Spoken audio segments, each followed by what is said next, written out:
In the past, 1972 to be exact, the last wild Arabian Oryx was hunted. This symbol of the Arabian desert should have been lost forever. But fast forward to today, and you'll find hundreds of them in the UAE alone. This is a story of how this incredible animal became the first species to ever be brought back from extinction in the wild.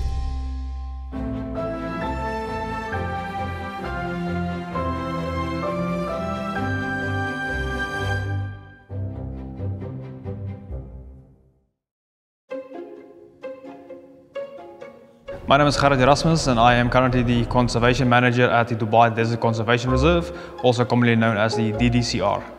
The mission to save the oryx was called Operation Oryx. His Highness Sheikh Mohammed saw that all of these oryx were being almost hunted into extinction.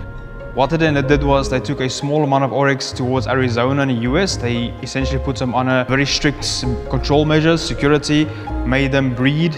Once the population was at a strong enough point, they reintroduced those oryx back into the Arabian Peninsula over here. If you look at the IUCN Rate data list, the Arabian Oryx is one of the only species to be downgraded.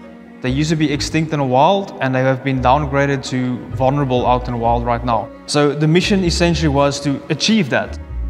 And it was a species to can show to everybody, to all the conservationists, all the natural enthusiasts, that this is what we can do.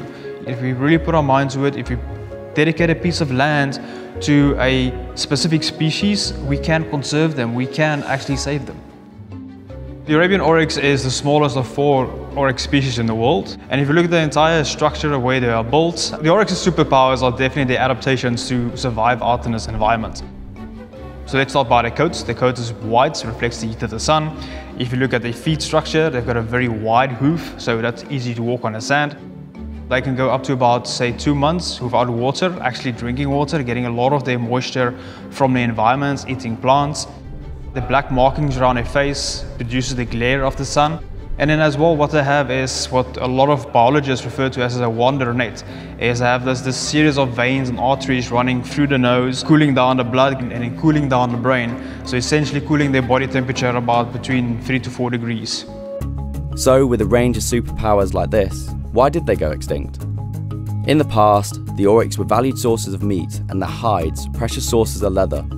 Uncontrolled hunting and poaching would eventually drive the Arabian Oryx to extinction in the wild. If you look at 20 years ago, this area was massively disturbed. There used to be a huge amount of camel farms, goat farms, sheep farms in this area. We took away all of those farms and we started allowing the natural vegetation to grow back. It's been about 25 years now since we've done that.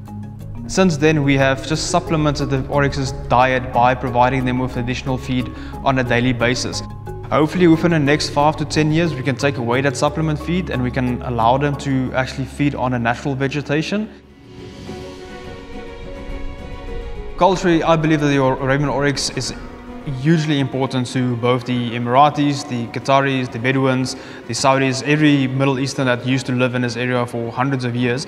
And I believe that they resemble themselves or associate themselves with these animals because they survived over here for hundreds of years. They've made this area a very harsh area, they've made it their home.